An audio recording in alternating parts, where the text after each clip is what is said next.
Bonjour à tous et bienvenue dans Le Mag sur Sensation. Je suis aujourd'hui avec Pierre Elsden. Bonjour. Bonjour. Pierre, vous êtes un sportif qui touche à tout. Vous avez longtemps pratiqué l'athlétisme, vous étiez même devenu un entraîneur dans la discipline et depuis peu, vous vous consacrez à un sport que peu connaissent, le touch rugby. Comme dans n'importe quel sport, vous vous donnez à fond et vous avez récemment été sélectionné pour disputer les 3 dernières rencontres de l'équipe de France de touch. Mais avant d'en parler, expliquez-nous quelles sont les règles du touch rugby. Alors vous allez retrouver tout ce qui est les basiques du rugby finalement, avec un jeu de passe, ça reste le jeu d'évitement, le ballon reste le même. Alors après, il est légèrement plus petit, mais sinon vous allez retrouver ce côté jeu. Ça peut même s'apparenter à... Ça ressemble pas mal au 7. Alors après, vous n'avez pas les contacts. C'est ce qui va vraiment différencier, c'est que pour arrêter le joueur, en fait, vous allez mettre une pression pour arrêter le joueur et non pas un plaquage. Pourquoi les joueurs préfèrent jouer au touch plutôt que rugby? Vous parlez des contacts notamment. Je ne sais pas s'il y a une préférence. Après, c'est différent.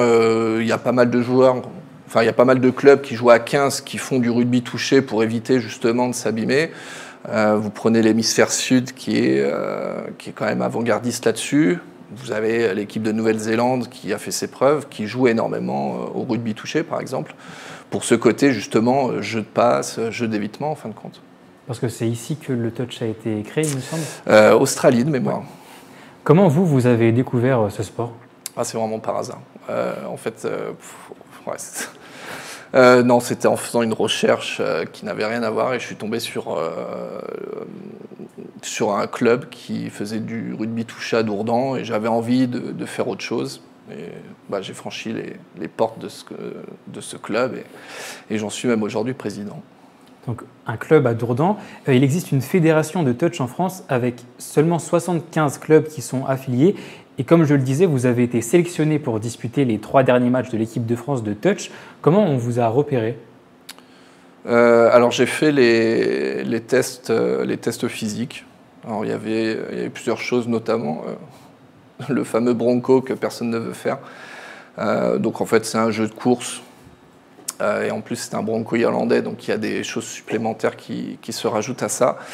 Et tout simplement, j'ai eu la meilleure ou la deuxième performance sur ce test-là. Donc c'est vrai que le rugby touché, c'est beaucoup d'aptitudes physiques. De par mon passé au niveau de l'athlétisme, c'est vrai que j'ai quand même pas tout perdu. Et ça peut être intéressant d'avoir quelqu'un qui cavale et puis quelqu'un qui soit résistant par rapport à ça. Parce que c'est vrai que sur un tournoi de rugby touché, finalement, vous enchaînez plusieurs matchs dans une même journée, par exemple. Donc c'est toujours bien d'avoir, je dirais, du cardio. Vous êtes joueur, mais depuis le mois de mai, vous êtes également le manager, non pas de la France, mais de l'équipe de Suède. Comment ça a été possible? C'est toujours pareil, hein, c'est le fruit du hasard, hein, les rencontres se font souvent comme ça. En fait, tout simplement, en équipe de France, il y avait un franco-suédois, un Français résident à Stockholm, et qui, lui, va jouer pour la Suède lors de la Coupe d'Europe. Et on a échangé, on a sympathisé. C'était même chez lui que j'étais, et je tiens à le remercier pour ça. Et tout simplement, ça s'est fait de fil en aiguille. Et puis ça s'est mis en place tranquillement, mais sereinement, en fin de compte. Mais vous aviez déjà une expérience d'entraîneur de touch? Alors, plus ou moins, après, à travers mon club. Normalement, au niveau de la faculté d'Evry, parce que je suis prof de fac, il y a une section de rugby touché qui devrait voir le jour, qui serait la seule en France, et peut-être même la seule en Europe d'ailleurs. Donc ça, c'est quelque chose qui devrait être mis en place pour la rentrée prochaine. Donc c'était dans la continuité. Après, disons, le fait d'être manager, c'est beaucoup de choses aussi à côté. On m'a pris aussi pour la prépa physique, prépa mentale surtout, pour tout ce qui est routine d'échauffement et puis préparer cette équipe mentalement, parce que là encore, j'ai un diplôme en ce sens. Et comment vous communiquez avec les joueurs suédois? Eh bien, en anglais. C'est essentiellement... c'est vrai qu'en Suède, c'est un pays où quasiment tout le monde parle anglais, donc ça facilite les choses. Après, pour être honnête, dans l'équipe de Suède, il y a beaucoup d'étrangers.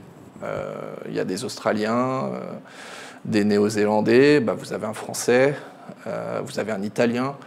Donc la facilité, c'est de communiquer en anglais. C'est la principale langue finalement. Et puis eux maîtrisent très très bien l'anglais là-bas. Est-ce que le touch est plus pratiqué en Suède qu'en France ou... Non, clairement pas, parce qu'il y a un club. Après, vous avez des clubs de rugby qui pratiquent le toucher, mais qui n'ont pas ouvert de section. C'est une fédération vraiment très jeune, en fait. Ils cherchent à se développer. Là, ils vont être engagés sur la Coupe d'Europe. On verra ce que ça donnera. Après, c'est vraiment quelque chose qui est tout nouveau pour eux et qui demande qu'à se développer. Donc, il y a des choses qui se mettent en marche. L'objectif, c'est la Coupe du Monde l'année prochaine en Angleterre. Voilà, là, c'est plus pour se préparer, faire un revue d'effectifs, mettre les choses en place, et puis, au fur et à mesure, développer la chose. Mais c'est quelque chose d'assez récent là-bas. Et vous n'auriez pas pu être coach de l'équipe de France ? Non, ou peut-être, je ne sais pas. Après, c'était pas mon souhait non plus. L'occasion s'est pas présentée, c'était pas non plus une envie particulière, et j'ai pas plus de contact que ça avec la fédération de toucher en France. Donc, c'est pas trop difficile de faire les allers-retours France-Suède ? Pour être honnête, là, j'en ai fait qu'un seul pour le moment, depuis mai. Après, j'ai pu faire des visios avec eux. Je suis en contact avec également les joueurs, ce qui permet aussi d'échanger plutôt bien, donc ça se fait déjà comme ça. Là, j'ai été en Suède au mois de juillet. Je vais les voir là pour la Coupe d'Europe, où on va passer une semaine ensemble aussi. Et puis, on verra pour la Coupe du Monde l'an prochain, qui sera en juillet 2024. À l'heure où nous tournons cette émission, vous êtes en pleine préparation pour les championnats d'Europe de touch, comme vous le disiez, qui ont lieu à Vichy. Quelle nation vous allez défendre alors ? Parce que vous êtes entraîneur de Suède et joueur de l'équipe de France. Eh bien, je suis avec la Suède sur ce temps-là, donc entre guillemets, je suis suédois. Je ne mélange pas les genres. Je défends mes couleurs du moment, c'est-à-dire la Suède. Donc je ne ferai pas d'état d'âme finalement. Donc si on peut battre la France, on battra la France. Si on ne les bat pas, on ne les bat pas. Mais en tout cas, je suis investi auprès de cette équipe de Suède, au même titre que les joueurs. Et pourquoi vous avez décidé de choisir la Suède ? Pour le challenge sportif, c'est un côté atypique. C'est des paysans. Quelque part, je me mets en difficulté. Et ça ne me déplaît pas. Donc, non, le challenge sportif me paraissait intéressant. Et puis ce côté tout nouveau, en fin de compte, c'est tout nouveau pour moi, mais c'est aussi tout nouveau pour eux.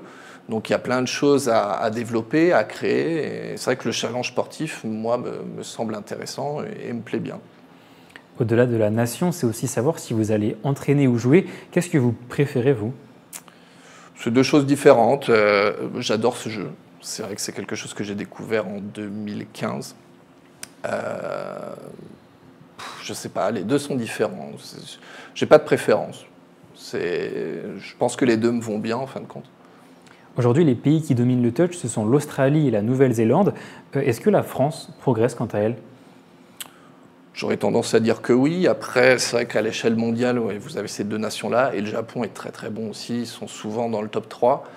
Et puis en Europe, vous avez, je dirais, une nation qui me semble être au-dessus, c'est l'Angleterre. La France, je pense, progresse. Il y a des choses qui sont intéressantes. Ils font souvent des podiums. Là, on verra ce que feront la France aux Euros. Vous avez le Pays de Galles qui est pas mal également. Non, je pense que ça prend quand même la voie du progrès. Après, de là à battre une équipe comme l'Australie ou la Nouvelle-Zélande, je pense qu'on n'en est pas là. Comment vous expliquez qu'elle progresse ? Comment c'est possible ? Pour eux, c'est ancré. L'hémisphère sud, notamment les deux pays qui ont été cités, pour eux, c'est quelque chose qu'ils font régulièrement. En fin de compte, c'est ce jeu de passe, ce jeu de ballon sans contact. Pour eux, c'est pas inné. C'est quelque chose qui est de fait, en fin de compte, dans leur entraînement. Et pour la France ? Eh bien, non, je pense que c'est pas encore assez démocratisé, en fin de compte. Merci beaucoup Pierre d'avoir été avec nous sur Sensation. Je rappelle que vous êtes un joueur de l'équipe de France de touch rugby, mais également l'entraîneur principal de l'équipe nationale de Suède depuis le mois de mai, comme vous nous l'aviez dit. Et pour revoir ou réécouter cette émission, rendez-vous sur notre site et application Radio Sensation.